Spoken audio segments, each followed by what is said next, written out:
Good plan, thank you. Okay. Colleagues, my name is Frank Lule. I'm based in Brazzaville, working with the WHO, and I'm medical officer for HIV treatment and care. You're most welcome to our second session. This is a collaborative effort with Project ECHO and WHO. And today, our objective is to disseminate the WHO guidelines, present evidence and other factors to recommendation and consideration and catalyze discussion towards implementation in the Eastern and Southern African region. The first session we held was on Friday, and during that session we covered an overview of the WHO guidelines development process, the new recommendations, and the recommendation that VMMC should continue as an HIV prevention option for adolescent boys and men in generalized HIV epidemics. There were several suggestions that were raised, and we would like to do a quick poll to get your feedback on priorities for future virtual communities of practice. The poll is on now, and the question is, which virtual communities of practice would be priority for you and your organization? So please take some time and fill in the poll. Yes, I can see already. It's on 5, 6, getting there.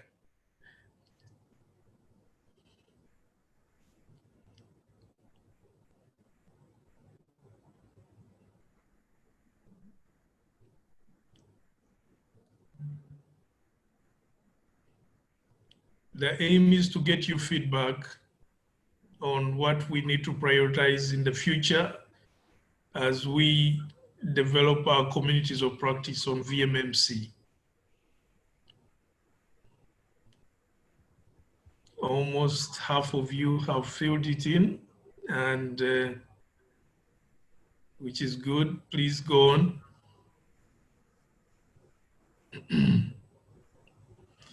And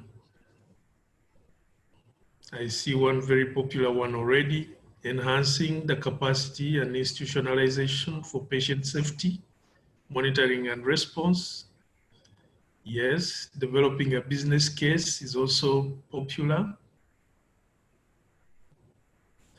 Okay, as you continue to fill it in, we should just give you a few items on what our focus today is. Today's session will focus on two contents of the new guidelines.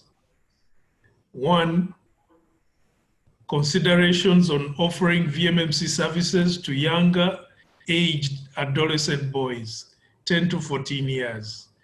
This question came up so many times during Friday's session, so we'll get an opportunity to hear from the experts.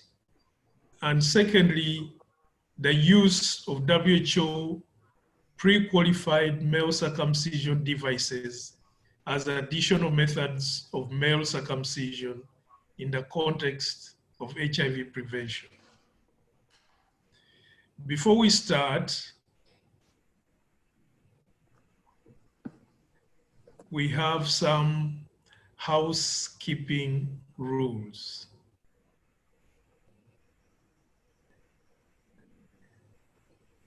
Can I?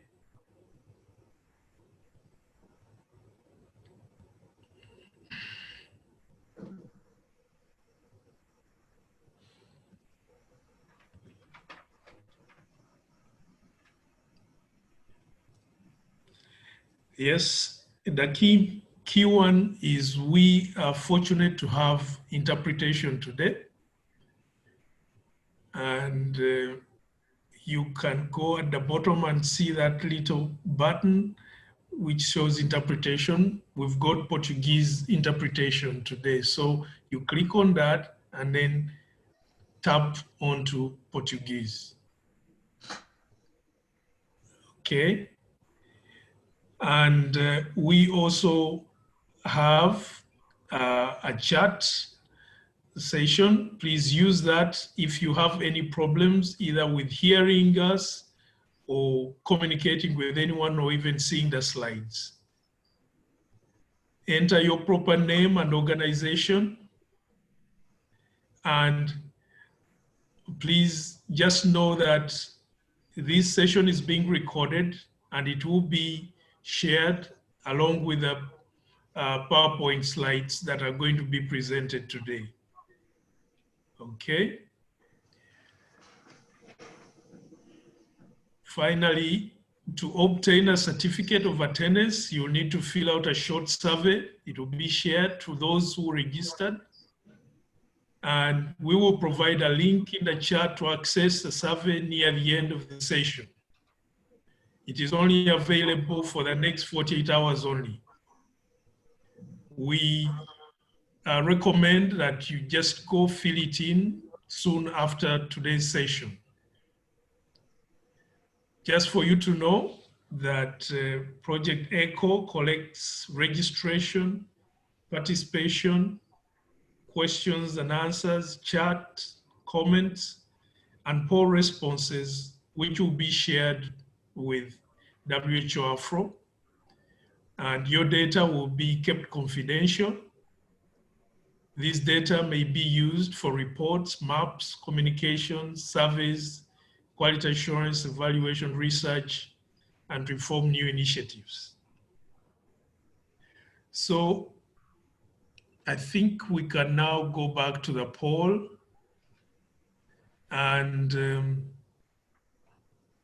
we can see that most of you would want us to work on enhancing the capacity and institutionalizing for patient safety, monitoring, and response. But also, a good number of you mentioned developing a business case for VMMC to obtain more diverse funding sources. Okay, as that is continuing, I think we can start with our introductory remarks. I want to start by introducing my colleague, Dr. Fabian Denzako. He is a medical officer for HIV treatment and care. He's based in Harare, Zimbabwe, and he'll be giving us introductory remarks. Dr. Denzako, over to you. You have 5 minutes. Thank you, Frank, for providing this opportunity to deliver an opening remark for this session. Let me first recognize and acknowledge presence of all participants on this call, in particularly representatives from the ministries of health, from implementing countries for the VMMC, but also partners and donors, civil society organizations, members of the UN family, and WHO colleagues. Ladies and gentlemen, good morning and good afternoon. This session is an important follow-up of our last Friday session, when we discussed the recommendations and the considerations for voluntary medical male circumcision for HIV prevention among the age group 15 and above that were based on strong evidence. The initial randomized controlled trials that demonstrated efficacy involved only adolescents, male aged 15 and above. While there is no expected difference of HIV preventive effect, there was no randomized clinical trial evidence that was available related to safety and acceptability of the VMMC in young adolescents aged 10 to 14 years. The young adolescents were not in the initial priority population group for VMMC in many of our implementing countries. However, over the last few years, an increasing proportion of male circumcision is actually taking place in these young adolescents. As countries reach higher VMMC coverage levels in adult males, and as they seek to maintain high coverage service, countries need to decide which age range to focus for VMMC services. Today's session will share considerations regarding the offer for VMMC for young adolescent boys 10 to 14 and the new evidence on safety and updated human rights that informed this guidance. We look forward for your engagement through your comments, questions, and issues on services for adolescent boys 10 to 14 years and how they might be involved, even if the VMMC procedure is actually being deferred. Let me end my remarks by thanking all of you, in particular presenters who will take us through the different sessions of this topic this afternoon. I thank you and wish you a very successful discussions. Thank you. Thank you so much, Fabian, for giving us those wonderful opening remarks. I can see more participants have joined. And as we mentioned at the beginning, we have two major areas we are tackling today. One is what we do for the younger age group, 10 to 14, but also looking at WHO pre-qualified devices. Our first speaker today is Afua Hesse. Afua Hesse is a professor of pediatric surgery and anatomy, and she is president of Accra College of Medicine in Ghana. Professor Afua Hesse, you have 10 minutes and you will be taking us through the overview of key considerations for young adolescents. Over to you, Professor. Thank you very much, Frank. I'm standing on existing protocols and saying hello to everybody from our corner in West Africa. As the introductory remarks have indicated, there certainly is some consideration to be made for how to handle adolescents that are younger than the age group 15, especially the 10 to 14 years, as most individuals will come with their families. There's always the parental or the family connection of having younger siblings who also would want to go through the process as the education has gone on in many countries. So the recommendations and what has been looked at are based on safety evidence that is available, updated international human rights documentation, and obviously for each of the countries involved, there's a national and a local context that has to be taken into account. So the first question is, what indeed is the public health burden of HIV and the prevention effectiveness in this age group? The suggestion is that circumcising adolescents aged 10 to 14 will avert future HIV infections and lead to a reduction of sexually transmitted infections. So this is consideration for the future, not necessarily immediate. Next slide. Then, when one is considering the younger age group, there are considerations that must come uppermost, which are mainly of informed consent and the capacity of this individual to consent, make independent decisions on their own health. And that, of course, varies across countries, varies according to the legal frameworks that are within each national country. Countries define exactly who they mean by children and beyond, so they have definite rules on consenting.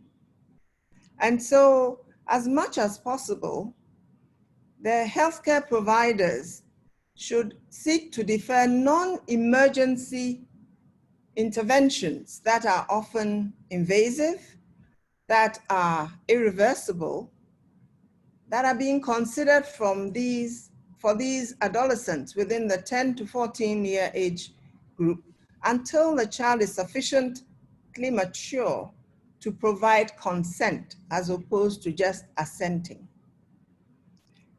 Invariably, countries would have their own laws and regulations that stipulate a minimum permissible age for consent to voluntary male circumcision. And if not, this should be encouraged in country. Some would also refer to assessment of the evolving capacity of the child as a general term. So programs have to have these supportive policies which ensure that both the children and the parents, as well as the health workers, have adequate rights-based guidance on all these issues of assent, of consent, and confidentiality, which are very key when one is dealing with any surgical procedure at all. The next consideration is that of safety. So what has been noticed is that with most conventional surgical methods, one will rarely see serious adverse events or serious complications. Such examples as injuries to the glands, the formation of urethral fistulae. But then it is noticed that these occur or tend to occur at a higher rate amongst adolescents within the 10 to 14 years bracket than those over 15 years. And this has been attributed to the fact that the genitalia of younger adolescent boys would tend to be less mature. So health practitioners not familiar with that terrain are advised to defer the procedure on these children until they develop better physically. As to the feasibility of offering VMMC to these adolescents,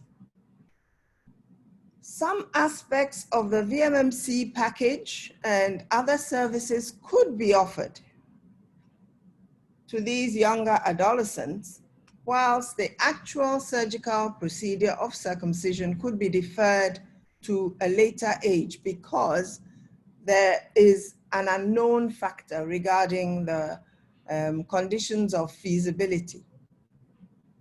But overall, it would be said that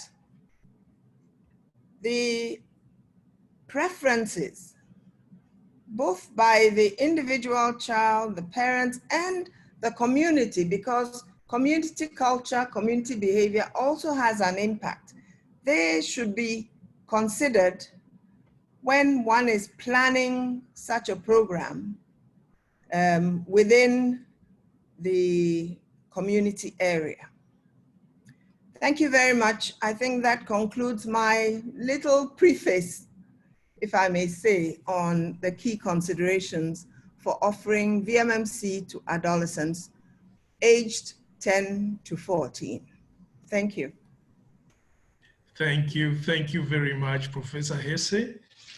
you've given us a good overview on safety and what considerations need to be taken. Next, we'll have just a brief presentation from my colleague Wole Amean. He is a technical officer for adolescent HIV, and he works with the Department of HIV, STIs, and hepatitis in the key populations and prevention team. Wole, over to you. Right. Thank you very much, Frank. And I thought that was a really great overview by Afua. And what I will be doing is also to, go along with that and, discuss a bit about adolescents. What is it about the adolescent age group that needs, such special considerations and acknowledgements? And for that, I'll just start with a few key points. One of which is that, the adolescent period is one of the most rapid phases of human development, with very quick physical, sexual, but also cognitive development. WHO, the UN, and in most countries as well, defines the adolescent age group as that between 10 and 19. And that is sort of divided as well into early adolescence, which is the age group 10 to 14, and the later adolescence, which is 15 to 19. And you'll be hearing a lot of these phrases as we go along, early adolescence and later adolescence. I think it's important to note as well that maturity for adolescents, it comes at very different rates, and adolescents are not a homogeneous group who this maturity is the same for all of them. It's also important to state here that physical maturity, so as they develop to puberty, that usually comes before cognitive and psychosocial maturity and interaction. And I think these points are really important as we begin to look into these specific considerations and points for adolescents. And it's important that as we go further into the presentations today, we look at that as how we can, provide explicit, but also specific attention for adolescent health programming and also policies. So in terms of maturity, so I had mentioned before that, sexual maturity, but also physical differs from adolescent to adolescent. One of the ways of determining, quite a common way of determining sexual maturity for adolescents is through the Tanner stages. And that is what I have on the screen here. So to the left, you can see that, to the right of the screen, you can see the Tanner stages, which is the stages for which adolescent sexual maturity can be grouped, is from stage 1 to stage 5.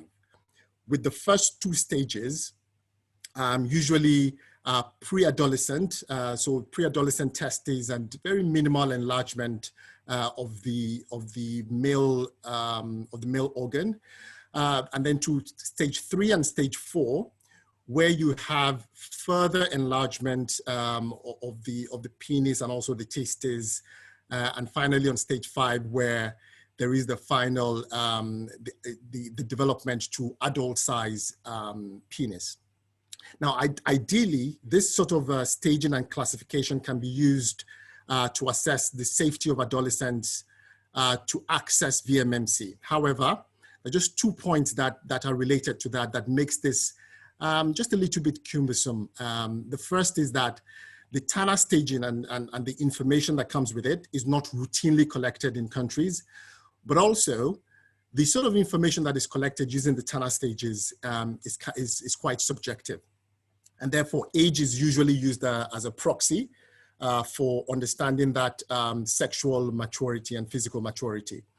Usually, we find that the ages between 9 and 14 is when the male puberty sort of starts.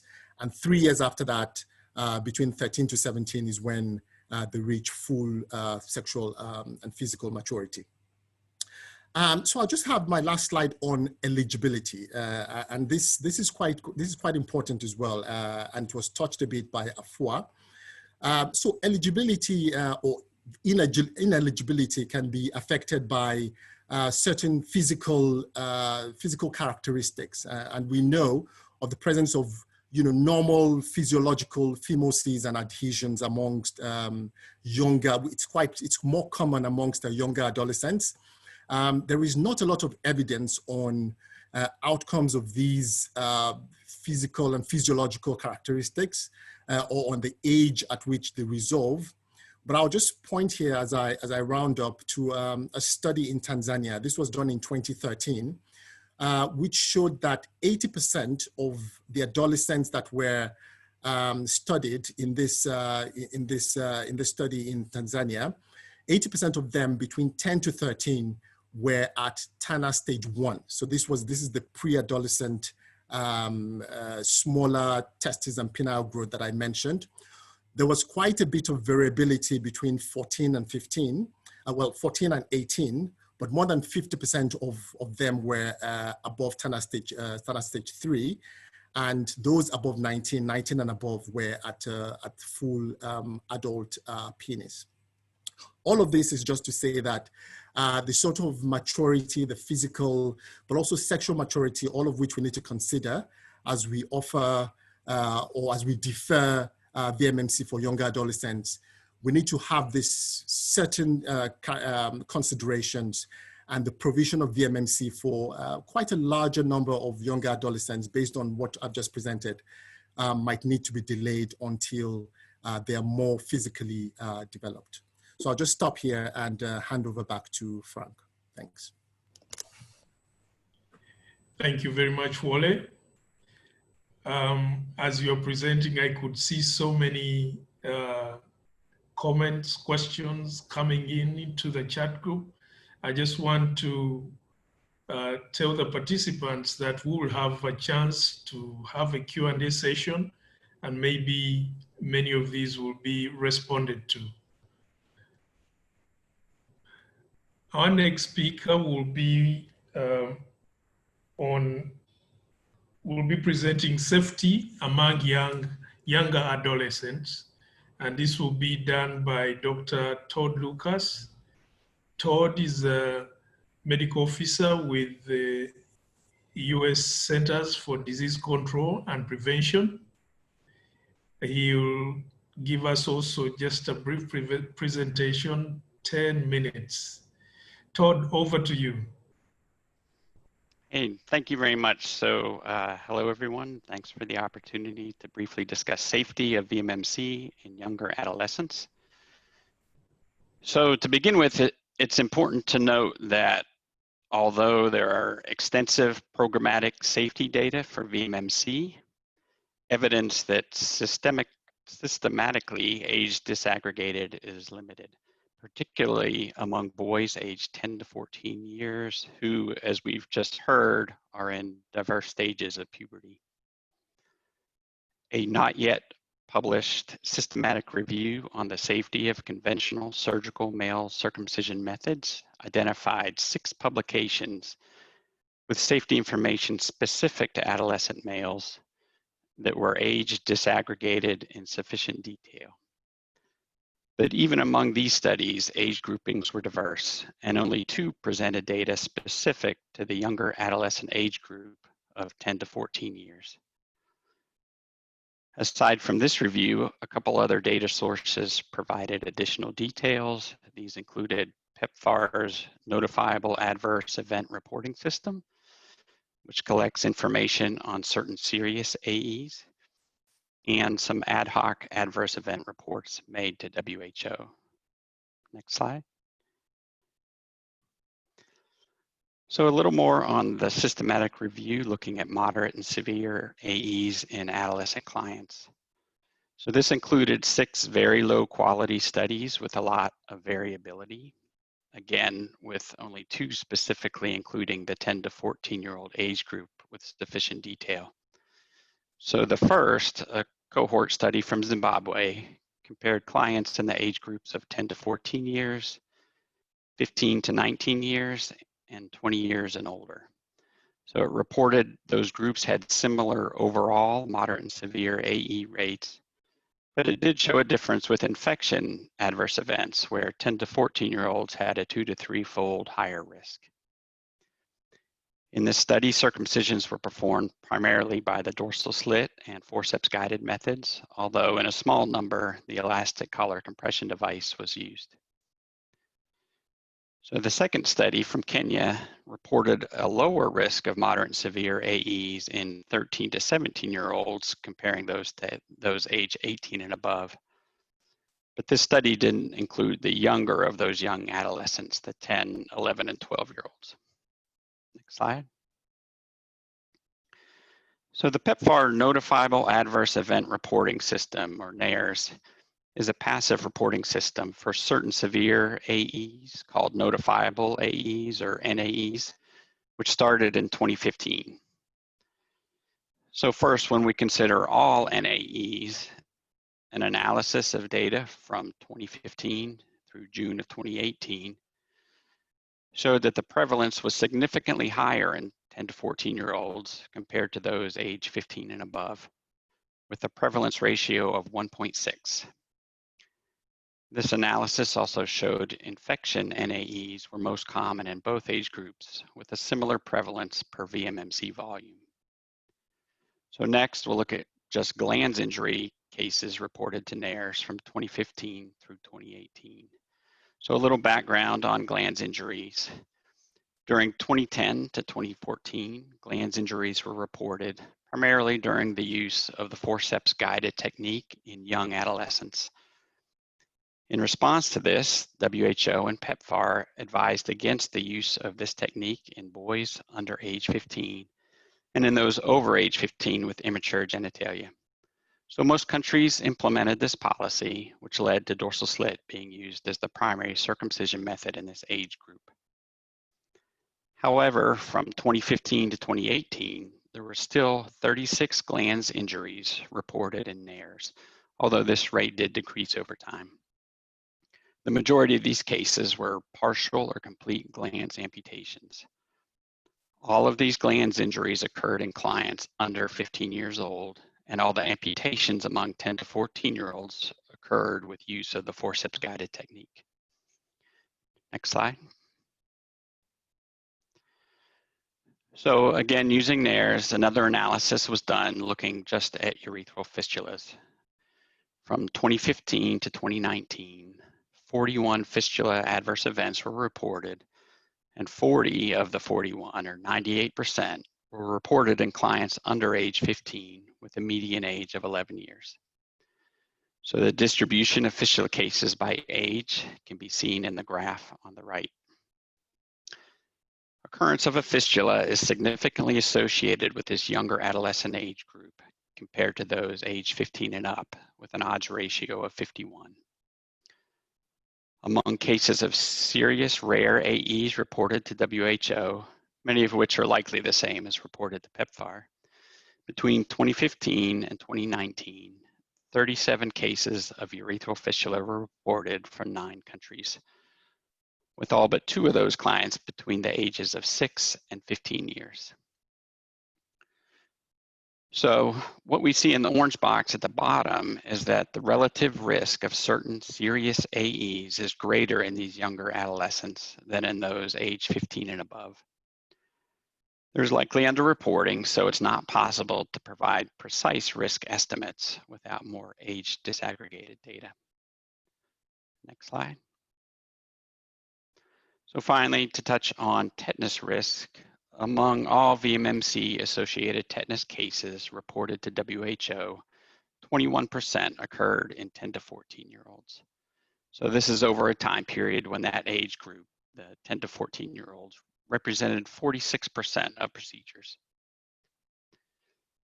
In 2017, WHO updated the tetanus vaccine position paper and strengthened the statements around tetanus toxoid containing vaccine, the need for boosters, and making these vaccines routinely available to adolescent boys regardless of whether or not they're undergoing circumcision. Thank you. Back over to you, Frank. Thank you, Todd. Thank you, Todd, for giving us all this evidence. And it is from our settings. It's not anywhere else. It's from our own programs. Let's listen to Jerome Singh. He's going to tell us something about human rights and ethical issues. And he is the head of ethics and law at Caprisa in South Africa. Jerome, over to you. You have 10 minutes. Thank you. And thanks to the organizers for giving me an opportunity to speak on this important issue. So next slide, please.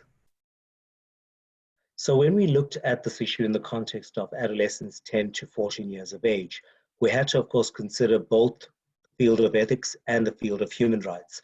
And I think it's important to consider that when you are publishing international guidance on something, that you take into account UN rules or UN principles, and also important human rights conventions as well. So in doing so, what we thought we would do is to actually just very briefly review what are some of the important governance issues in the context of adolescent rights on the issue of medical male circumcision. And the relevant ones here would be that when you're taking a human rights approach, it's very important to look at issues of informed consent and ensure that there's no coercion or no discrimination. And safety, of course, is quite important as well. So when we're looking at the issue of voluntary medical male circumcision for adolescents, we've got to make sure that there's protection and promotion of human rights and ethics as well. So essentially, when we looked at the field, you'll find that there's conventions on the rights of the child. There's also different reporters or special rapporteurs, as they're called, within the UN system as well, that look at what does the right to health mean and what does the right to access attainable healthcare mean. And in all these different governance documents, including the Convention on the Rights of the Child and general comments on that, and also in terms of the United Nations conventions and relevant sections of the rapporteur reports, essentially adolescents should have the right to access essential information, but very importantly, healthcare providers should strive as much as possible to postpone non-emergency invasive and irreversible interventions until the child is sufficiently mature to provide informed consent.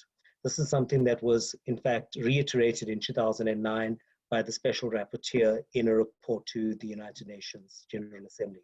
Next slide, please.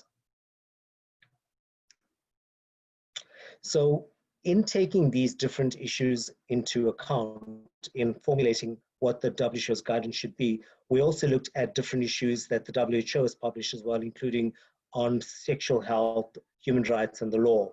And essentially, there are many, many decisions that adolescents take at different points in their life, but these have to, of course, take into account what human rights frameworks are. And in the area of sexual health, informed decision-making includes being fully aware and understanding and accepting, but most importantly, also the right to decline a particular service or intervention. And so individuals have the right to be fully informed about any treatment or intervention that they're about to undergo or to seek. And the information about that procedure must be provided to them in a very clear and understandable way. And what you have to make sure you do is to provide them with the likely benefits, but most importantly as well are what are the potential adverse effects of the proposed procedures? And if there are, what are the alternatives to that particular procedure? So information has to be given to all persons, including children, for them to make this decision. And of course, with children, it's an important issue to consider that their capacities evolve over time. This is something that you'll find that as they get older, their capacity to understand and to decline and to accept risks increases as they become more mature.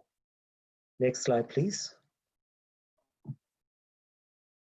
So when we looked at the issue of informed consent and decision-making, you'll find that there's very important factors that need to be taken into account when you're looking at the issue of capacity and autonomy, because capacity increases usually as the child gets older, and the rights of the child to make autonomous decision-making have to be taken into account through the process of informed consent.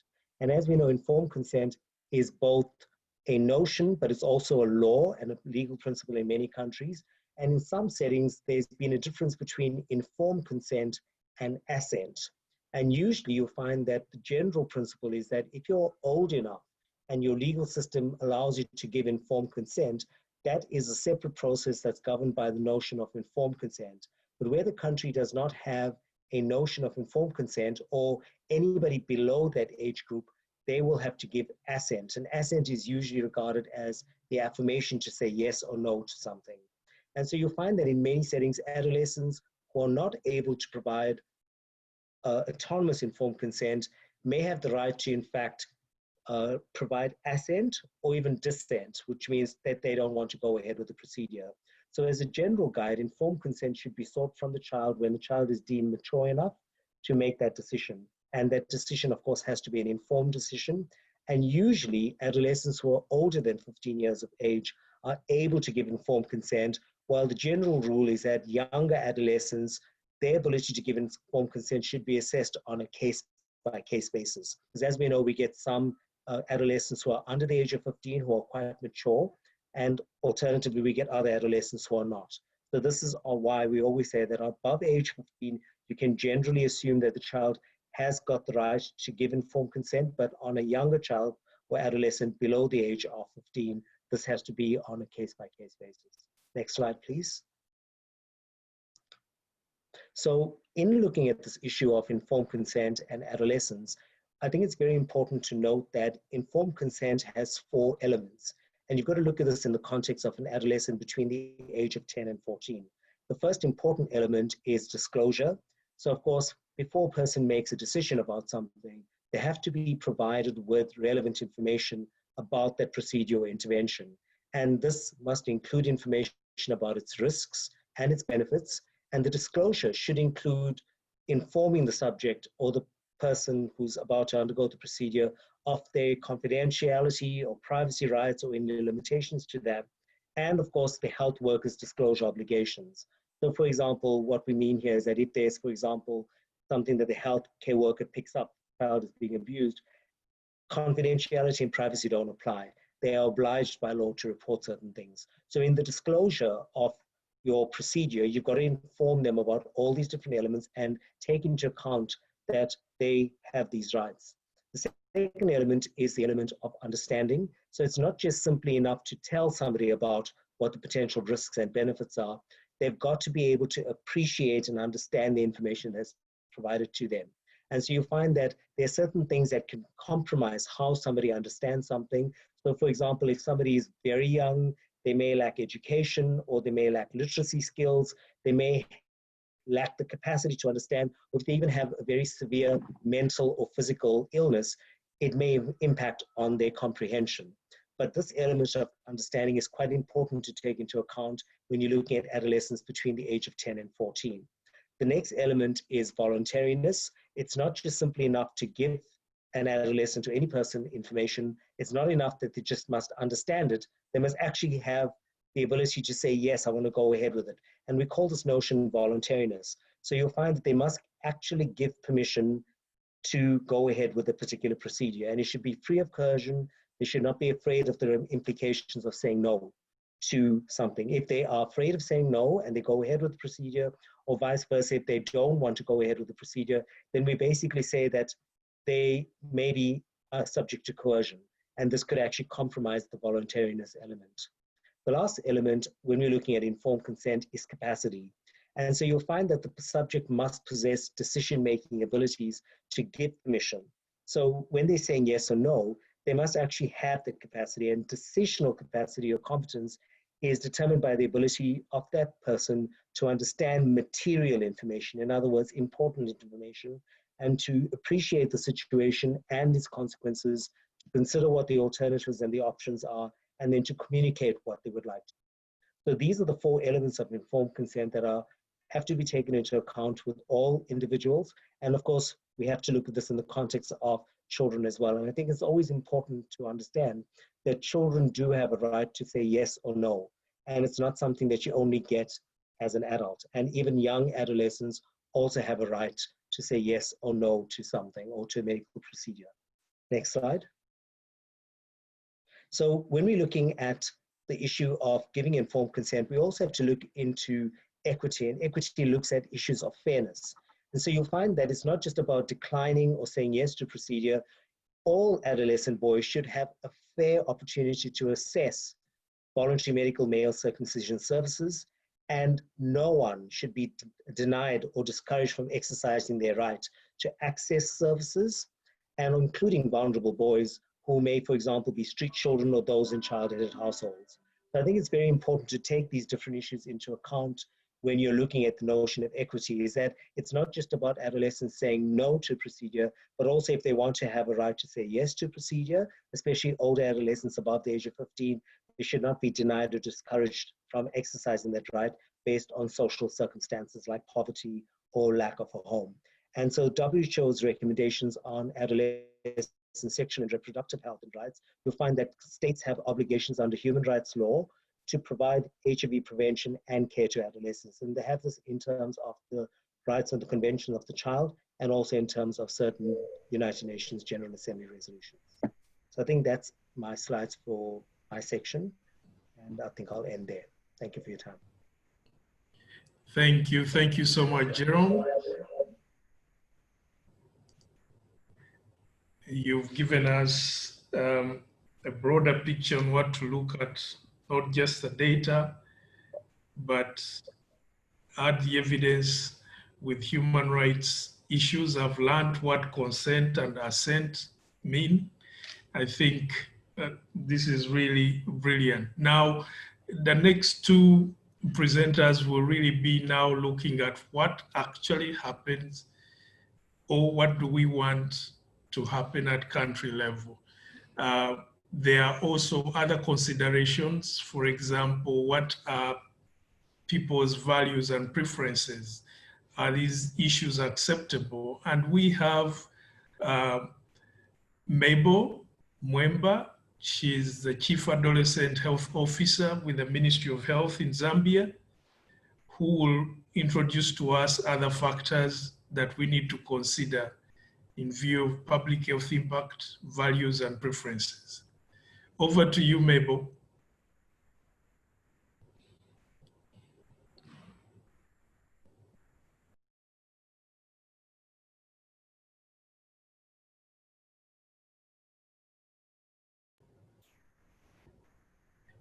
Mabel?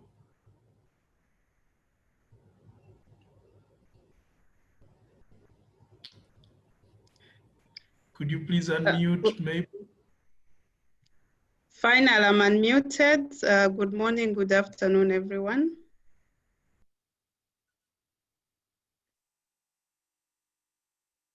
Okay, so I'll take you through other program and implementation considerations that we are supposed to consider following the guidelines. So the first thing in trying to have these other considerations is to look at the community and parental engagement, as well as communication. For the program to take on smoothly, the communities and the parents who need to be engaged, they will need to be provided with accurate and balanced information on VMMC, the risks and the benefits that are expected, as well as to address their concerns, especially concerning the younger adolescents. So the communities and parents who equally need to be given the right information, which should be appropriate according to the boy's age, especially for the early adolescent stage. Recognizing that parents have a key role to play in the lives of adolescents. Parents are there to help adolescents access other interventions that are being provided in the communities. There is also the issue of addressing misconceptions. Therefore, in engaging and communicating to the communities, we need to improve knowledge for us to be able to help the parents and guardians provide meaningful guidance to the adolescents as they go through the puberty stage. Sexuality and reproduction information needs to be provided to the communities just beyond the adolescents themselves. The parents will equally need support from the program. They will need support to prepare the adolescent boys and girls as they go through and into the adolescent stage. And this support should help them promote and build on equitable gender norms. The next slide, please. So the programs equally have responsibilities that they'll have to undertake. Monitoring of adverse events is key for the program, for them to be able to really monitor what happens to adolescents during the VMMC.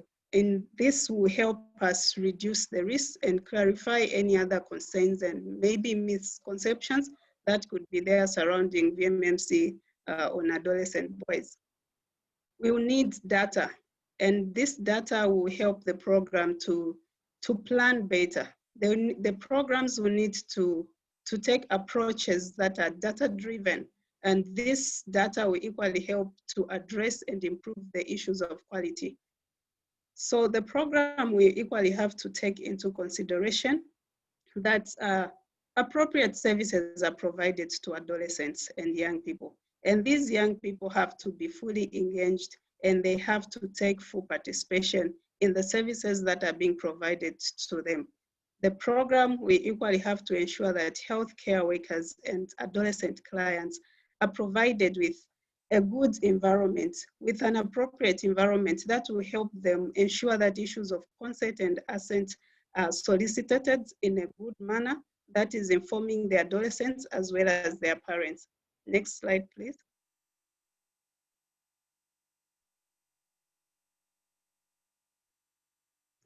Okay, so other considerations are the needs of healthcare workers. So these are healthcare workers that will be providing services to adolescents who need technical competence.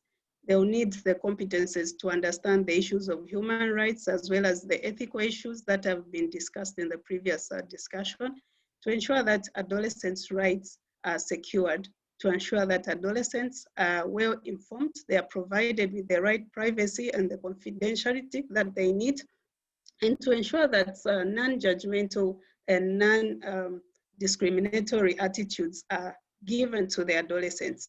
So the healthcare workers, therefore, will need to receive training that will enable them assess the adolescents' capacity to consent. And for those adolescents that will not be able to consent, the engagement of parents will be very vital. And the information that will be needed to be providing as they are looking at obtaining consent has to be age specific. So the healthcare providers have to be well equipped to ensure that they are able to assess these adolescents. For the younger adolescents that will need, if possible, defer the MC procedures, considering that the assessment will be able to tell them whether the adolescent is fully matured or not. And this will help the healthcare providers as well make necessary referrals as need will arise. So this training should equally help the healthcare providers be able to provide age-appropriate information concerning comprehensive HIV and sexuality education for the adolescents. They'll need refresher training. They'll need to be updated on the evolving issues surrounding HIV education as well as counseling. So the healthcare workers as well will need to understand those Turner stages of development that the adolescents will be going through for them to be able to fully assess and provide the appropriate services that they need them. So a well-trained healthcare worker will be able at the end of the day to determine the maturity of the adolescent and know whether they are able to make their own consent or they will need to involve their parents and guardians. So these considerations are very, very key to ensure that the program is successful. I think this is my last slide. Thank you very much. I'll hand over to the chairperson. Thank you so much, Mabel, for giving us the preferences, values, and acceptability, which are essential factors we have to take into consideration. And I believe there are discussions going on in the chat room regarding this. We'll have a time to respond to questions that come up. But colleagues, you know, VMMC is an entry point for many other services. And we have our colleague, Chandra from the WHO Department of Sexual and Reproductive Health, who's going to give us a brief overview on what other services are available for adolescents ages 10 to 14 years. Over to you. Thank you, Dr. Lule, and good afternoon, friends, colleagues. What other health services would be useful for younger adolescents who cannot access VMMC? For very young adolescents, for children, it's very clear. Pneumonia management, diarrhea management, malaria management. For older adolescents, it's clear. But for very young adolescents, the answers are not completely clear. This very useful review in the Lancet lists essential packages of interventions for school-age children and adolescents aged 5 to 14. This includes older children and younger adolescents. I'm not going to read all the interventions on this slide. We can make a copy of that paper available to you. I just want to point to 3 things. One is screening and correction of visual acuity defects. This is a time when many children or most children are in school. And so this is an important opportunity to address refractive errors. Another area is medication, which is given routinely. For example, deworming medication or micronutrient supplementation. And in a growing number of countries, HPV vaccination is also being made available to boys. So if that becomes part of the policy, national policy, this is a very good opportunity to get these kinds of preventive and treatments out into this particular population group. The next slide, please. So we talk a lot about physical health issues, and we talk about mortality. In the 10 to 14 years age group, in boys, the biggest cause of mortality is road traffic injuries. And in girls, the second biggest cause of mortality is road traffic injuries. Schools are a wonderful opportunity to reach boys with information about road traffic injuries, about what they could do to protect themselves. This is a very important issue to reach, very important issue to address. For those in school and those out of school, for boys and for girls, many of them are getting on to bicycles, they're crossing the road without parents or guardians, and that's a huge risk for them. Many of these deaths are pedestrian deaths, walking on the side of the road. Another big issue that you see on the bottom of this slide is mental health. By the age of 14, 50% of serious mental health disorders have already manifested, but they're largely missed in low and middle income countries. So this age group is a very important age group for promotive mental health, for prevention of problems and detection of problems early, and referral to care. WHO's package mental health gap is a very, very important resource in this age group. Now, these are biomedical interventions. The next slide deals with something else, and that is equitable gender norms. Many of these adolescents are not yet sexually active. They haven't had sexual intercourse, but they are already sexual beings. They're aware of their bodies. They're aware that their bodies are developing. They're developing attraction to the opposite sex, or to in some cases to the same sex. And this is a very important time to address equitable norms. Most of us are born into families where there are inequitable gender norms, where there's a lot of racism, where there are a lot of biases. The 10 to 12 age group is the time when the brain is developing rapidly. There's cognitive development. They have the opportunity to ask questions and say, is it right, like a study in Nepal showed, is it right for you and your sister to come back from school at the same time, and for you to go out to play with your friends, whereas your sister has to stay at home making chapatis with your mother? Boys understood immediately the unfairness of this. They wouldn't have so much at a younger age group, but this is the age group when they are ready and willing. And so our big challenge is to prepare health workers, teachers, social workers, parents to engage adolescents with this. And again, we'll make this paper available to you if you're interested. The next slide, please. Increasingly, we are aware that while we need to work with individual adolescents, we need to work with them as groups. All of you who have young adolescents in your lives, children and young adolescents and older adolescents in your lives, are very well aware that they are hugely driven by their peers. Peers can have a strong positive impact and a strong negative impact. And today's peer influence reaches not just physically, but through social media. And again, we need to be able to engage with them and support them to do peer group discussions. We cannot provide them with VMMC for the reasons that Jerome and Volley and others have described, but this is a very important intervention.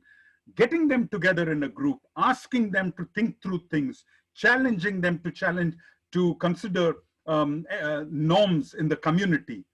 You know, so many young people by the age of 15 believe it is okay for a man to beat his wife if she burns the food, if she's disrespectful, if she leaves the house without permission. Those are things that we teach them at home.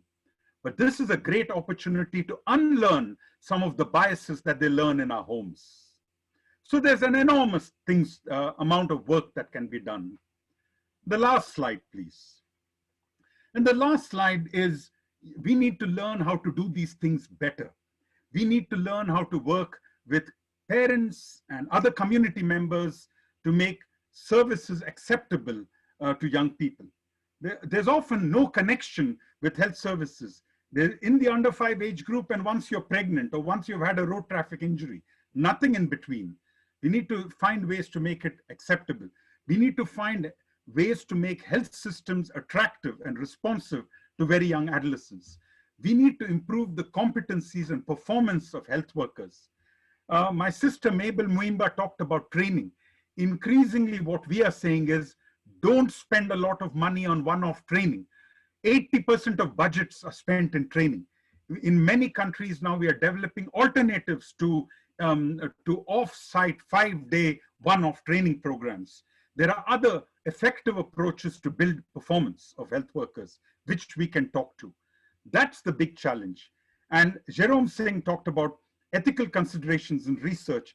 He was the lead author of WHO's publication on ethical considerations in research on adolescent sexual and reproductive health. And if you're interested in that document, as you proceed with research priorities, we are very happy to share that with you. Over to you, and thank you. Thank you so much, Chandra. There is so much we can offer to our younger adolescents outside VMMC.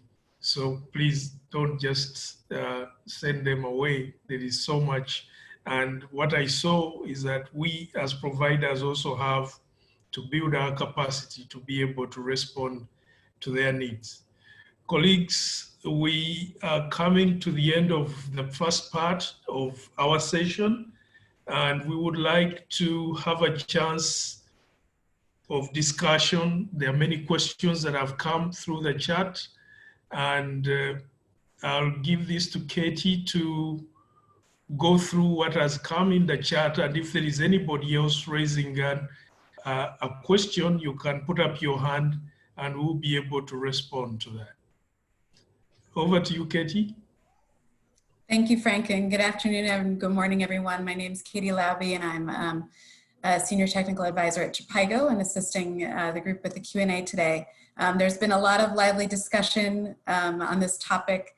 I'd like to direct a question to Jerome. Jerome, there's been quite a lot of discussion about balancing the different considerations related to family consent and cognitive mental ability with the need for the public health benefits of the procedure.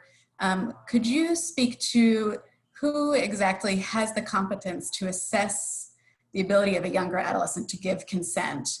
And if this determination is left to the family or a legal guardian, if you could comment at all on how services can determine that, who the legal guardian is and what the burden of proof should be, as well as if there are special considerations for people with a mental disability.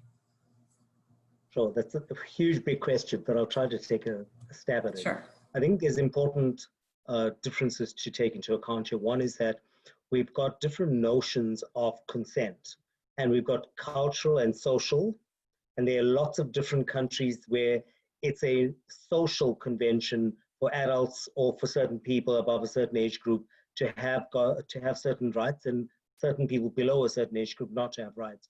So I think in certain settings, I did see some of the comments, you may find it depends on what the legal system in that country is, but sometimes you'll find legal systems are only reflections of what that country's social and morals awareness is, and where they are in terms of their legal system is a reflection of what their social and cultural norms are.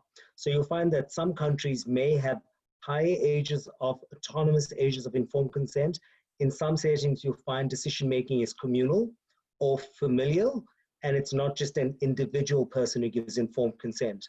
But those are very much in terms of local circumstances or local norms and customs.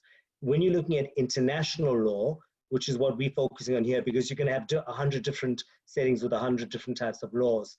And especially when it comes to social and cultural factors, you'll find dozens and dozens and dozens of different settings, even within one country may have different social and cultural norms. But I think what we've got to take into account here is that most countries around the world have signed up to the conventions on the rights of the child. Most countries, if not all countries, are members of the United Nations, have got formal relationships with the United Nations, and they've signed up to certain types of standards. And in terms of those international conventions, and in terms of, for example, the special rapporteur on mental and physical health, you'll find that they've actually established that a child has a right to make decisions himself or herself. And I think that what we need to understand is that there's differences between human rights and between law. So you'll find that a country's legal system is not the same, and it's not synonymous with a country's human rights norms. So you'll find that sometimes a country's legal system may be subservient to human rights norms, and sometimes they're not. And I think you have to take into account whether a country has a human rights ethos in its local environment. Because very often you find lots of countries subscribe to international human rights, but they in fact don't follow it in their own settings. So you'll find that, I'm just giving a very general answer here because it's difficult to give a specific answer. But I think what the important take-home message is here is that children have a right under international law to say yes or to decline services and say no. This is an international law obligation of countries that have signed the conventions on the rights of the child.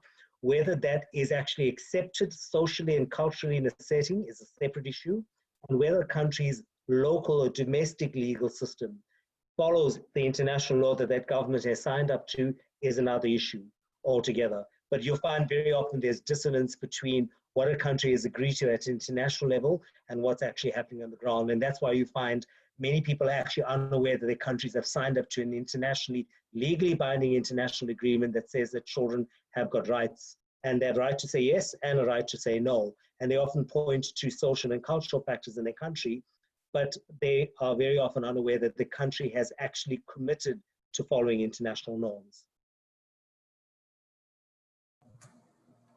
Thank you, Jerome. I know that's a lot to unpack during a brief Q&A. Thank you for your comments. Yes, and sorry, I think you'd also asked a question about physical and mental health as well, and about mental health. So, mental health is, of course, an important consideration. Generally, in most settings, if somebody is regarded as being mentally impaired, then, of course, they lack autonomous rights to give consent for something. And then in that context, you'll find that decisions can be made on their behalf by a surrogate decision maker. In other words, person who makes a decision on their behalf. And I think the important take-home message in every setting, this is an international, from any country around the world, international law, is that in any decision involving a child, you make the decision that's in the best interest of the child, not in the best interest of the local community, the local custom, the local religion, the local politician.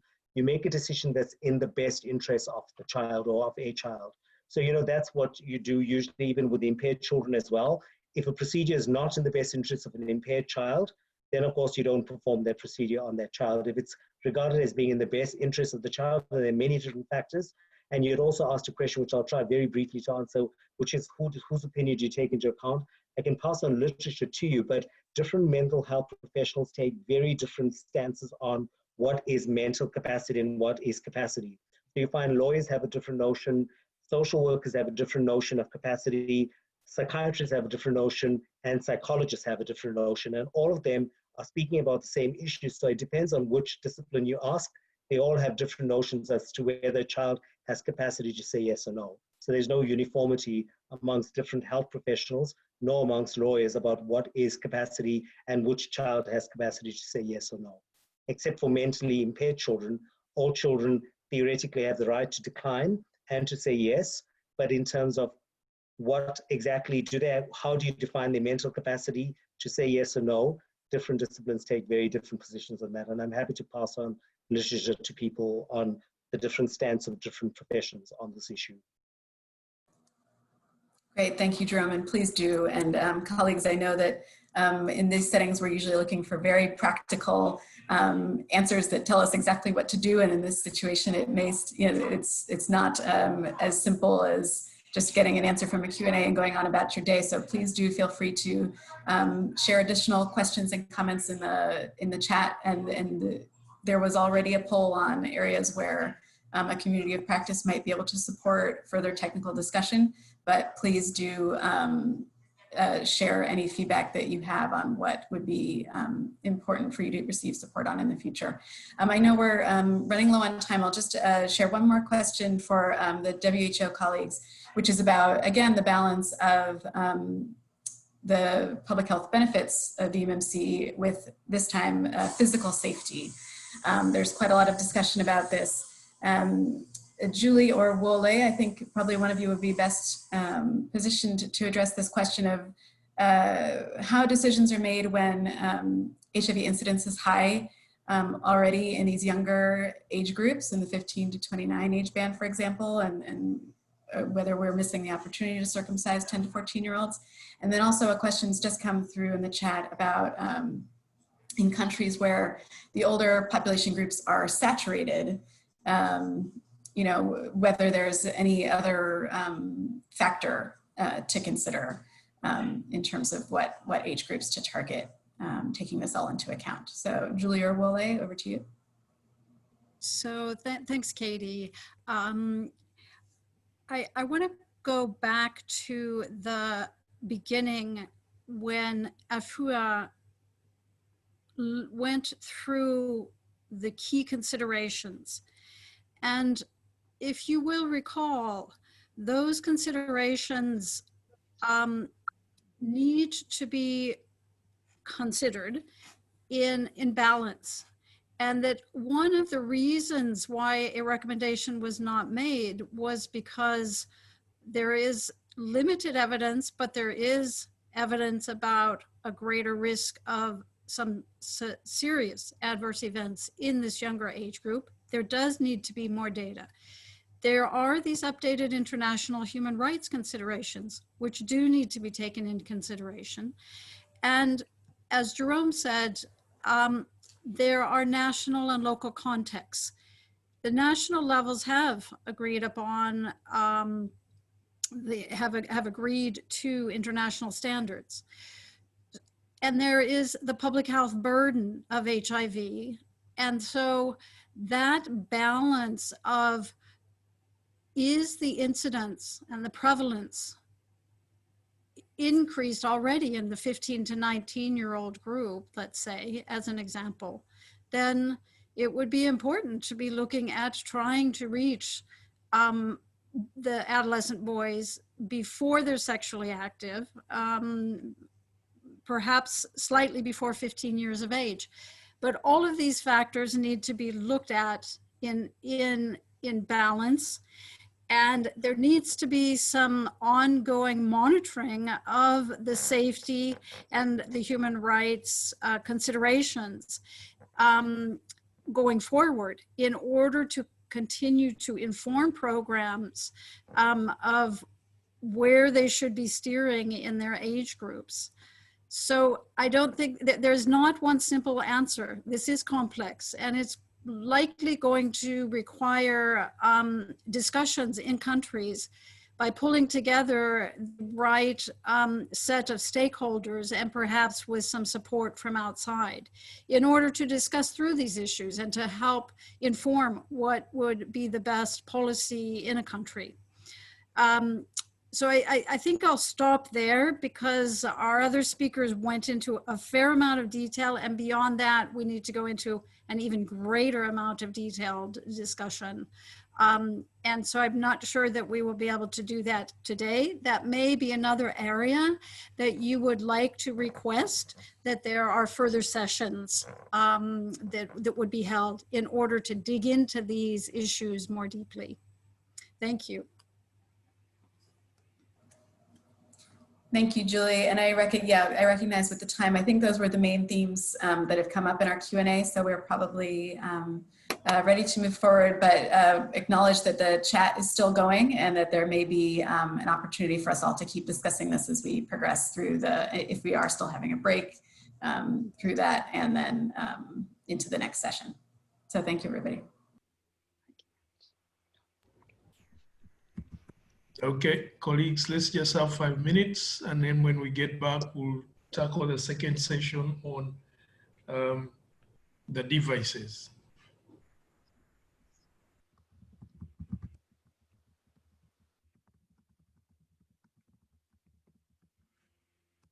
This session, and it will be Julia Samuelson kicking us off. She'll be giving us an introduction, an overview of recommendations and WHO pre-qualification. Julie, as you know, many of you, works with the WHO HIV testing key populations and prevention team at headquarters, and she's a member of the WHO Nurse and Midwifery Task Force. Julie, over to you.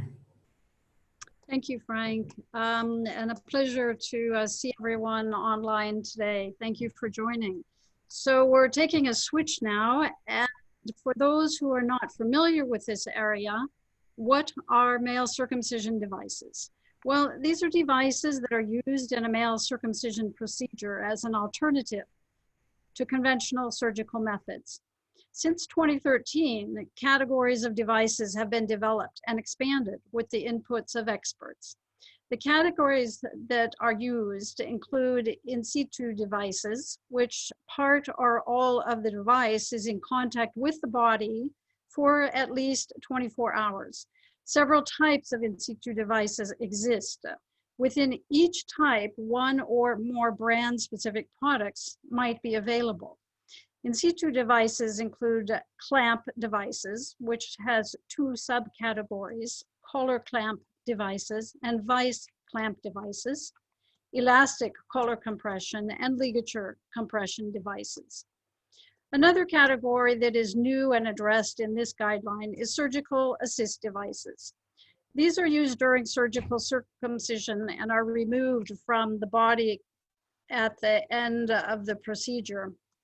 In contrast with in situ devices, they remain in contact with the body for a short time, usually less than 1 hour, but in any case, less than 24 hours. They include clamp devices to crush and cause tissue adherence, and what are called all-in-one guns, which are complex mechanisms that perform foreskin excision, hemostasis, and wound closure at one time. Surgical assist devices, again, are considered in this guideline for the first time. Innovative methods of male circumcision in the context of HIV prevention were sought initially as a potential way to simplify the procedure and expand use to lower skilled health cadres. to further improve safety and to increase acceptance by healthcare workers and clients. Some aspects of surgical procedures, such as anesthesia, may be barriers to MINS uptake. In 2013, WHO made an initial recommendation about device-based methods, which stated that WHO pre-qualified male circumcision devices are efficacious, safe, and acceptable as additional methods among healthy men 18 years and older. And this was conditional with moderate quality of evidence, and it was to be reviewed in 5 years' time. So as there are many device products on the market and the characteristics of each device is unique, the WHO pre-qualification process has been applied to ensure that specific device methods are evaluated in a systematic and rigorous manner. The WHO pre-qualification of male circumcision devices program seeks to promote and facilitate equitable access to safe, affordable, and appropriate male circumcision devices of good quality. Pre-qualified means a specific device has met international standards in terms of product performance, the manufacturer's quality management system, and clinical safety and efficacy. Pre-qualified does not imply WHO approval or endorsement of a particular device. That is the exclusive prerogative of national programs. The list of pre-qualified devices is available on the website, which is shown here. Currently, one device is pre-qualified, the Sheng Ring. The Prepex was delisted in July of 2020, and a surgical assist device is now entering into the pre-qualification process. For the update in this guideline, the evidence reviewed led to 2 age-specific recommendations as shown here.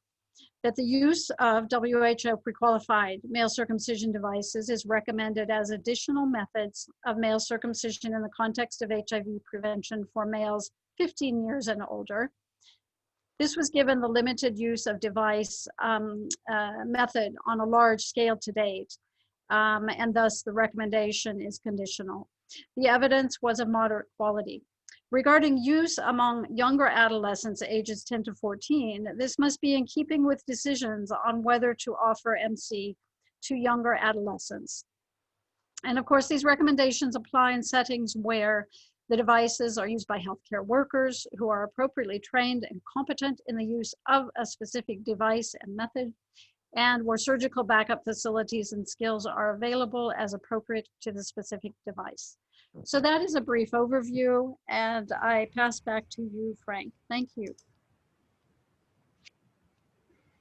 Thank you, Julie. I think now we go deep into the devices and listen from Tim Farley on the evidence to inform recommendations on use of device-based methods. Tim is a statistician and is working with Sigma 3 services. Sigma 3, not Stigma 3. Tim, over to you. Thank you very much, Frank, and good afternoon, good morning, everybody. Great pleasure to be with you again. I will take you through as clearly and as rapidly as I can, though those 2 things are probably impossible aims to achieve in one presentation. I will take you through the evidence that was reviewed on the devices and also show you, illustrate for you some of the steps in the pre-qualification process. Firstly, for the various PICO questions, these are the population intervention comparator and outcomes. The outcomes that we were looking at with the devices is the proportion of clients who are eligible for this device. And here we're talking about reasons that a client might already be eligible for circumcision, doesn't have any contraindications to circumcision, but there may be some additional issues which maybe have to be taken into account for the specific device. Obviously the efficacy, and this is whether the successful circumcision can be achieved by the device method alone and doesn't have to resort to surgery or any other intervention. And obviously the safety, the adverse events, and also the cosmetic result, and what does the final result look like, and some other important outcomes, the times, the acceptability for the clients and also for the providers, pain before, during, and after circumcision. This was one issue that was raised as a potential barrier to surgical circumcision, is pain. Healing time, of course, is important with this preventive procedure, and odor became an issue with one of the particular devices.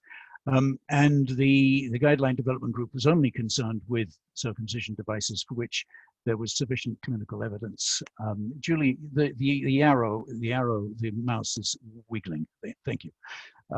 We're only concerned with devices with sufficient clinical data to be considered in the WHO pre-qualification program. And we used here published data, but also supplemented with some of the information that had been submitted by manufacturers to WHO. Most of that information has been published since the actual guideline development group meeting took place. May we have the next slide, please? So I'm going to talk first about the collar clamp device. Now, this is the only device within this category is actually the Shang ring device. And at the bottom half of this slide, you will see the criteria that were defined in this WHO framework for clinical evaluation of devices for male circumcision, that before a device will be considered, then there had to be a certain body of evidence. And this included at least 2 randomized controlled trials, each with 100 clients with the new device. And these trials would be compared to some other established method, which in this case was surgery.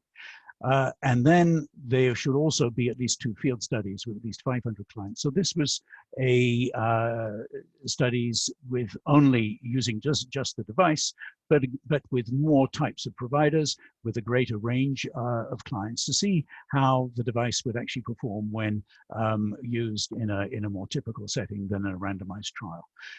And then there might be what we call bridging studies, whereby once the safety and efficacy have been established in adults, there might be studies in adolescents, or there might be, not for this particular device, but with another one, establishing the safety in men who are HIV positive and so forth. So in the body of the table, you will see that this particular device, there were 3 randomized comparisons comparing surgery with, sorry, the new device with surgery. There were 2 what we call concurrent cohorts. So these were parallel groups where boys or men came in for circumcision and they were offered either the device, and if they didn't want the device, they went for surgery. So this was a sort of self-selection for device or not. And one study was done in adults here, 508 men over age 18 years, and one particular study was aimed specifically at adolescents, and there were about 300 adolescents in this group. And then there were a number of single cohort studies where, in fact, the device alone, it wasn't compared directly with anything else, though there may have been some variations in the way the device was used, how it was removed, and so forth. And just to point out to you, the column on the right of this table is that this particular device, the Shang ring, was originally developed in China, and it was actually transferred in these series of studies to the situation in the African context and in countries that were interested in doing these circumcision programs.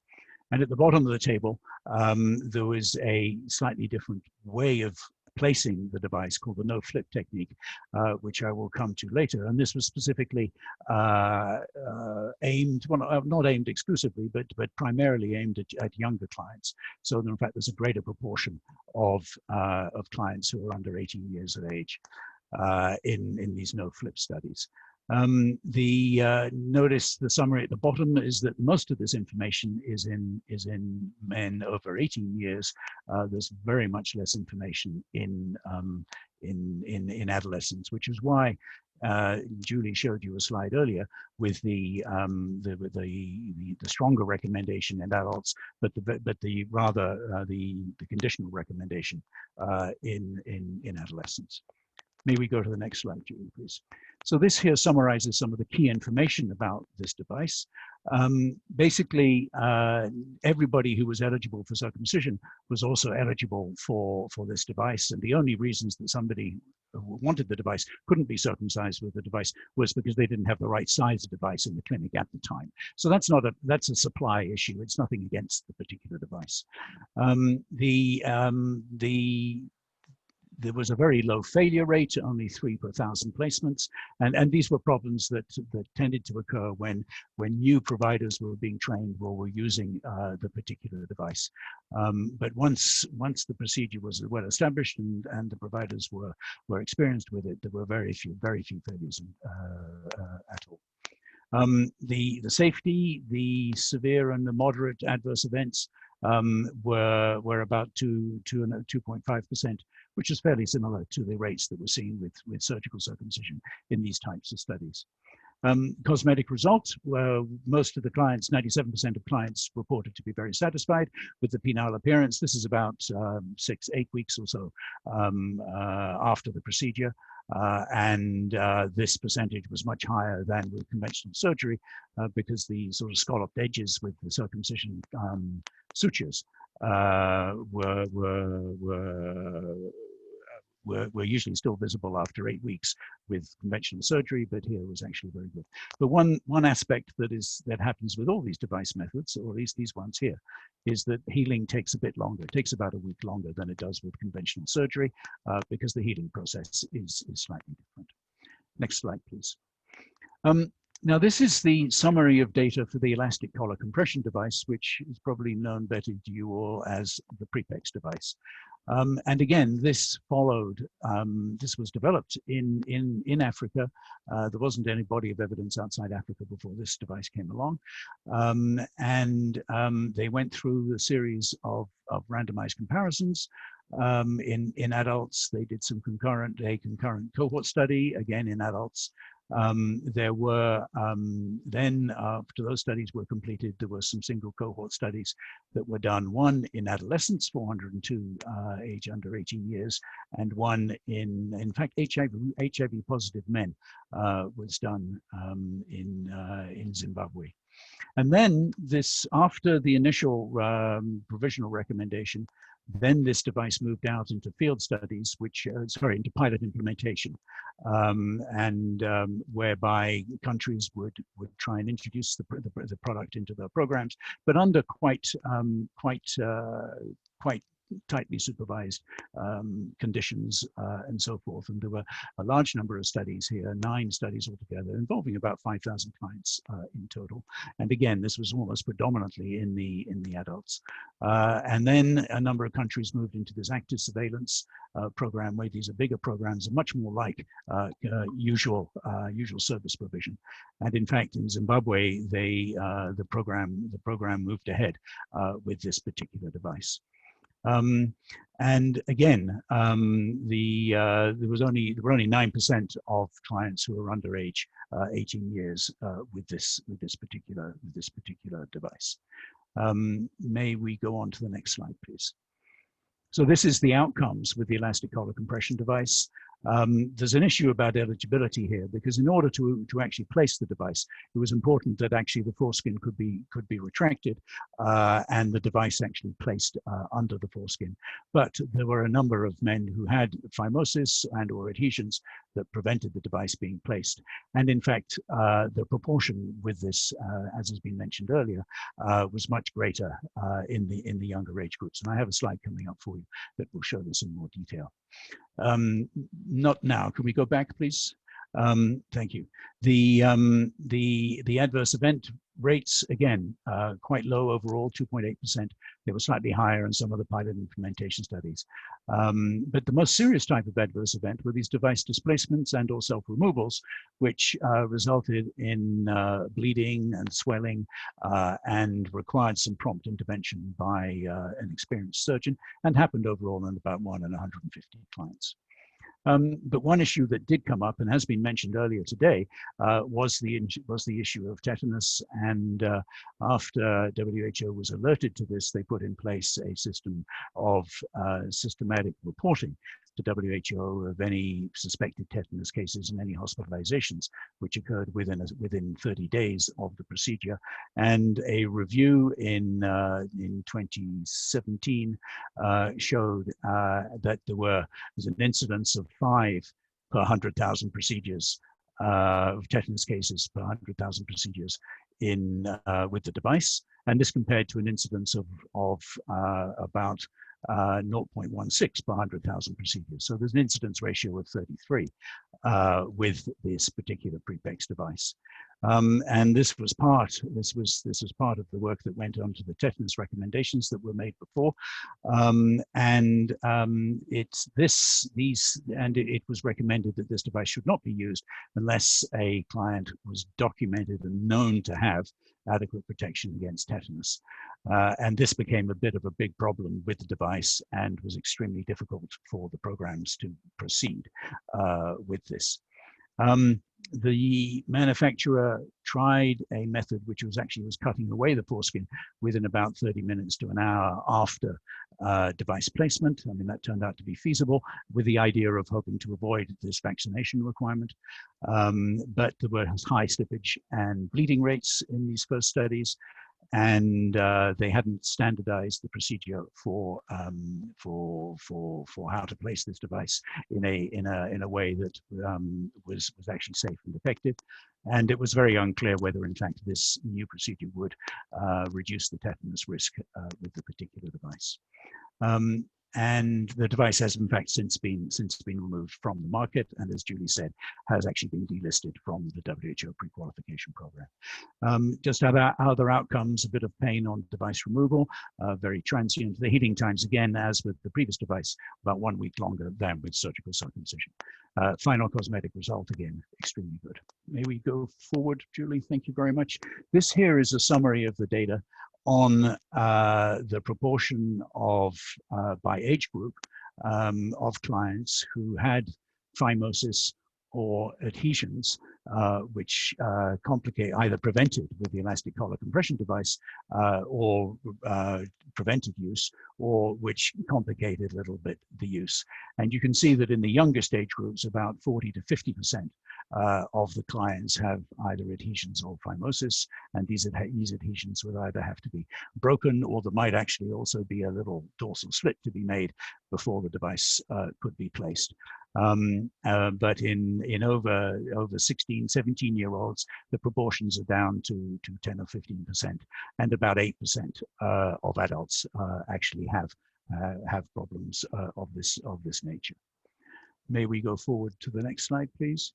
Now, I'm going to talk briefly about the surgical assist device, and there's one that which is in the process of the pre-qualification, this is called the Unicirc device, which is a clamping device, which is a bit like the Gomco clamp, which is applied during the procedure and is kept under high pressure for 5 to 6 minutes or so.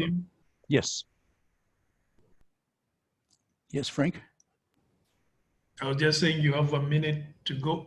Okay, I'm pretty sure I've got yeah, okay, I will go very quickly, Frank. I will be as fast as I can. Anyway, so you can see here that it doesn't have the same evidence base. This particular device doesn't have as much evidence base as the other ones, but it is a promising device, and the manufacturer is being encouraged to generate some more information on its clinical performance compared with the other devices. So that will the further information on that will be coming in due course. Next slide, please, Julie. Just to emphasize that these in situ devices, because there's a much greater evidence base in the older adults, that there was moderate quality of evidence for use among males aged 15 years and older. It wasn't high evidence, and we need much more information in programmatic settings. But in the 10 to 14 age groups, because there was very much less data, there was only low quality of evidence. And also the surgical assist device that I just mentioned, it was low quality of evidence. My last slide is coming up, please. This is just to go back to the collar clamp device, which is the at the time of the review hadn't moved actually into programs, but since the pre-qualification listing by WHO, there has been considerable work, and the device is being moved progressively into programs in these 9 countries. The trainings have all been done. Zimbabwe is on the cusp of launching some trainings. It was a bit behind the others because it was very much used the PREPEX device quite considerably. Implementation pilot studies have been completed in many countries. The active follow-up has been completed, and in fact Rwanda went straight to the active follow-up, skipped the implementation pilot study, and now is being introduced into routine services in Kenya and Malawi, and Uganda and Zambia is now being used in limited numbers, but the numbers are increasing. But the situation in Namibia and Tanzania, where they were in the planning process of this. And I will stop there, and I thank you very much for your attention. And Frank, my apologies for going over time. Thank you so much, Tim. It's really important evidence that you have presented. And I know the time wasn't enough, but at least it gives us an overview on the evidence that we have on the devices. We are going to hear more on this from Elijah Odoyo June. He's a public health specialist with the US CDC and prevention in Kenya. Elijah, you have 10 minutes to give us your presentation. Thank you. Let us now shift focus to additional factors considered in updating the guidance on use of devices for VMMC. In the just concluded presentation, Tim has outlined the evidence available on efficacy, safety, client eligibility, and acceptability for 3 types of devices considered in the updated recommendations. But besides this, the updated recommendations also considered the quality of evidence available on other factors that can influence acceptability and large-scale use of the devices. These include the balance between anticipated benefits and harms, the values and preferences of clients and healthcare workers, the cost of devices, effect of devices used on equity and feasibility. Overall, the data available on these additional factors are based on limited use of the devices and were mostly of low quality due to indirect measurements and risk of biases in the available publications. On acceptability of devices, both adult men and adolescent boys reported high rates of satisfaction with device-based circumcisions, especially the cosmetic results. But it's noted that the devices differ in ways that may make acceptability vary by type. For example, clients reported bad odor when wearing the elastic collar compression device, but not with the collar clamp device. In summary, the key message is the device-based VMMC is acceptable among both adult men and adolescent boys. Next slide.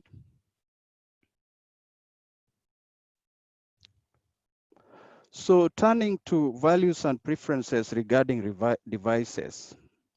Reviewed studies provided indirect evidence on the key factors that influence men's decision to go for device-based circumcision. Reported facilitators included less pain, good cosmetic results, quick procedure, and perceived safety in some cases. Barriers included pain on erection for both the elastic collar compression and collar clamp device, and hygiene problems plus difficulty in urinating for the elastic collar compression device. But there was no evidence on how the commonly stated barriers or facilitators and other potential determinants influenced clients' decision to go for device-based male circumcision. Overall, the factors considered that would be important for clients included time to healing, procedure time, and the fact that the provider perspectives in relation to how easy it is to perform the procedures. Next slide. On costs, existing evidence is based on the use of elastic collar compression and collar clamp devices, which are basically in situ devices. But the cost on other VMMC devices remain unclear. But overall, there's limited data on the cost of device-based methods. Therefore, no compelling recommendation is made on the basis of cost of devices. But it's noted that the cost of device-based circumcision vary according to the type of device used. Consumables and staffing costs are substantial contributors to the cost overall. And device methods take shorter duration of the procedure than with surgical methods, which may be associated with lower cost of clinician time. But the cost of devices themselves and associated medical supplies, as well as the cost of device removal, should be taken into account. Next slide. Turning to the effects of device-based methods on equity and feasibility. Equity. As a general principle, all men and boys, including vulnerable subgroups, should have a fair opportunity to access VMMC services. But in our review of available evidence, there was no evidence on the impact of device-based VMMC on health equity. Turning to feasibility, no specific evidence was identified on constraints or barriers to implementing the use of devices.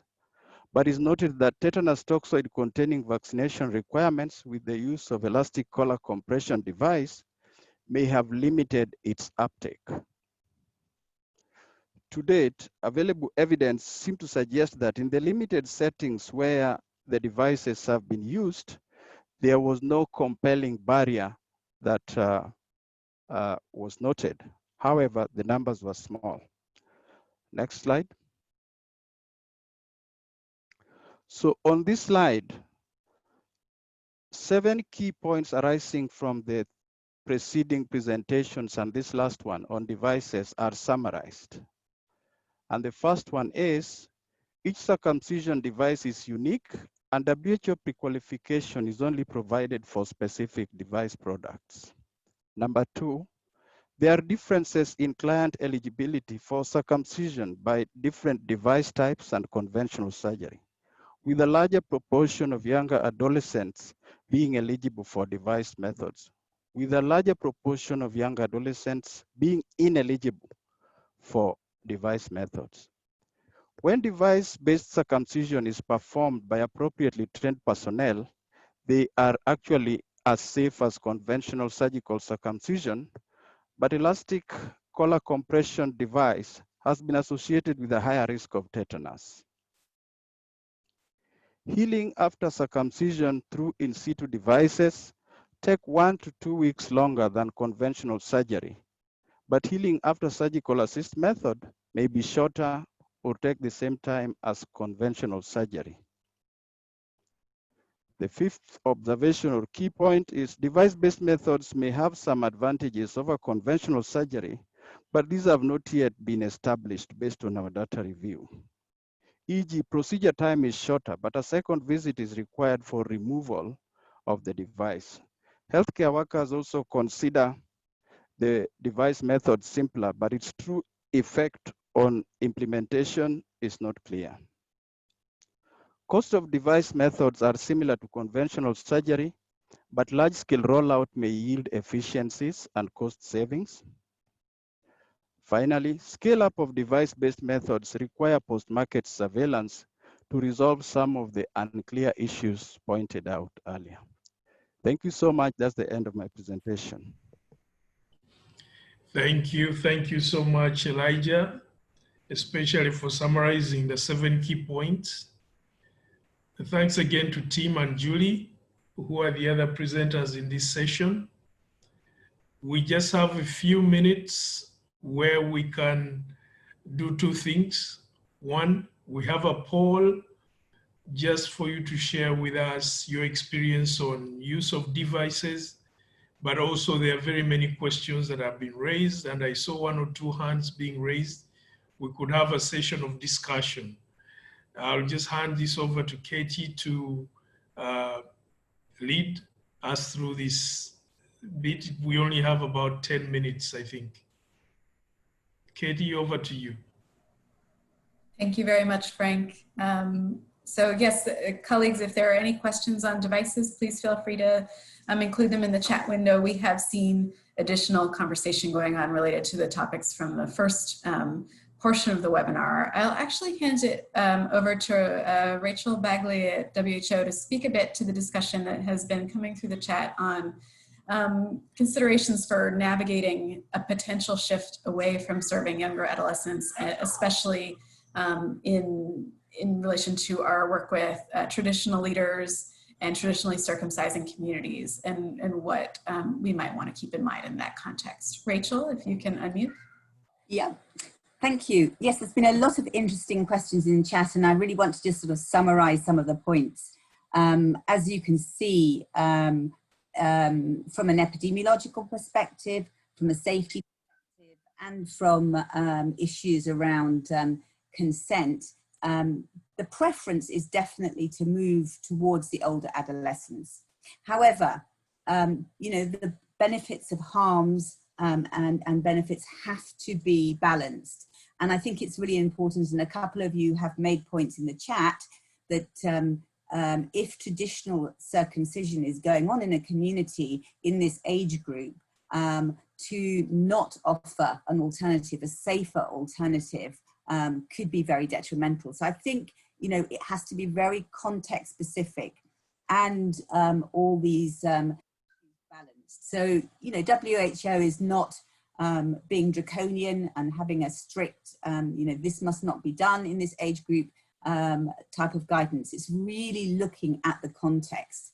And I wanted also to pick up on comments from Eswatini to say, you know, they monitor their adverse events and they're very low. And I want to also say that adverse events in well-conducted voluntary medical male circumcision programs are low. And I think this is a real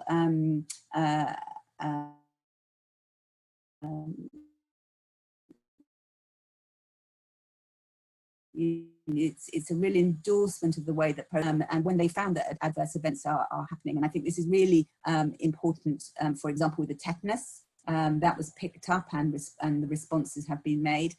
And similarly with the forceps guided, when injuries, glands injuries particularly were noted with that, again, guidance to stop that procedure in the younger adolescents. So I think, you know, the points that Jerome Singh made about consent are very important and should, you know, should be really considered when thinking about this age group, and looking at the maturity of the adolescent and seeing if they are able to make those decisions, but also looking at the context and seeing whether, in fact, offering a safer procedure would prevent much more harm in a traditional in a circumcising program.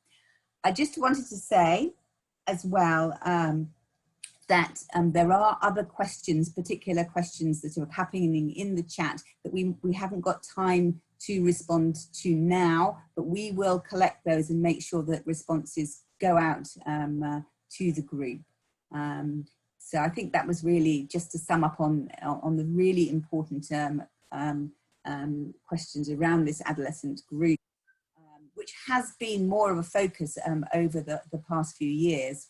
And now we're sort of stepping back and saying, if this program can be delayed until physical and emotional maturity has occurred, but also not to lose that contact with boys. I mean, I think we all know that medical male circumcision program has been a way of engaging boys, and to really look at the interventions that Chandra Mully presented as other really important things that you could provide to boys at that first contact, making sure that, for example, they're also up to speed with their tetanus, and, you know, if practical, delay it until they're more mature. Thank you, Katie. Thank you, Rachel. I recognize that we are up at the end of time. I believe a poll will go on screen, and perhaps while that's coming up, there was just one question that came through related to devices, which is there any role for WHO in encouraging countries to conduct post-market surveillance on devices? That could be just one last brief answer if anybody on the WHO team would like to cover that while the poll is in process. Well, if no one else is answering, of course, you know, post-market surveillance, whether it's using surgical or device, is extremely important. You know, this is the way that we have learnt about problems with the male circumcision program, refined it, because you know, this is critical for a surgical procedure, that we make sure that it is as safe as possible. So post-market surveillance, whatever method, is absolutely something that countries should be involved in. Thank you, Rachel. I've seen no other questions come through on the chat window, so Frank, I can hand it back to you, but thank you everybody for your inquiries. And I believe, I don't know, Frank, if you're to speak to this or someone else, I believe there will be an effort made to review the questions and potentially share written answers after the webinar. Thank you so much, Katie. Please, we have the poll on, and it's really important for all of us just to know what you are doing in countries. Please just take a moment and fill it. But as that is going on, please, we would still want to know from you what other key sessions that you think we can organize in the future related to VMMC. I think that would be of particular interest to us. So many issues were raised all the way from when we had the evidence background on adolescents. I saw the Turner stages. Then we got something on human rights, ethics, consent. So many other services we can offer young adolescents. And then we've got a whole session on devices. All those have been raising key areas which you feel we can develop a community of interest or of practice where we can share information. But finally, I also just want to remind you that we have one more session tomorrow, and this is really going to look at the service delivery, how we are actually going to implement the guidelines that we are launching. So, colleagues, thank you very much. And just quickly looking at the poll, please don't continue. I can see a significant number of participants are saying, yes, this is going to continue. Majority are saying they're not a prioritized age group, but they'll continue providing services. But there are also those who are saying, no, this is not a group that will be provided VMMC services.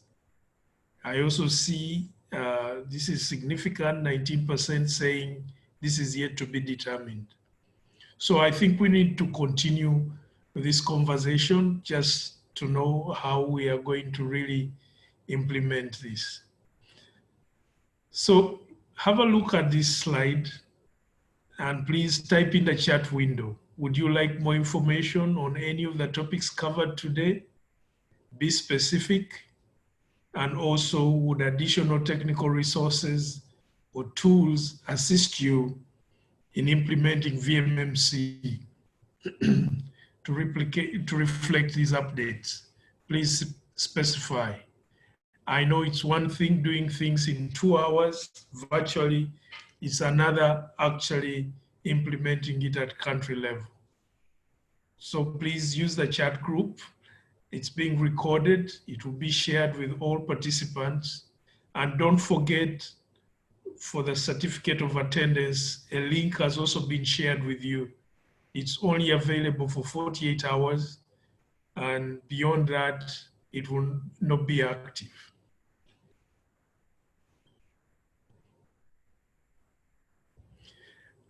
I'll just hand over to the organizers if there are any last minute updates. Other than that, it's over from me.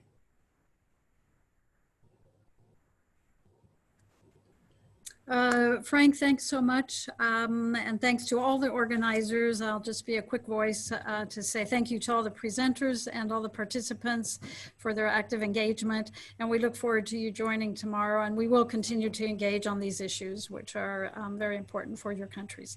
So thank you all. Have a nice day or a nice evening. And we hope to see you tomorrow. And when we do Project Echo, we do like to have a moment of seeing faces. So if you want to unvideo, or I should say to video yourself for a moment, we can just say thanks to everybody and have a nice evening and well done.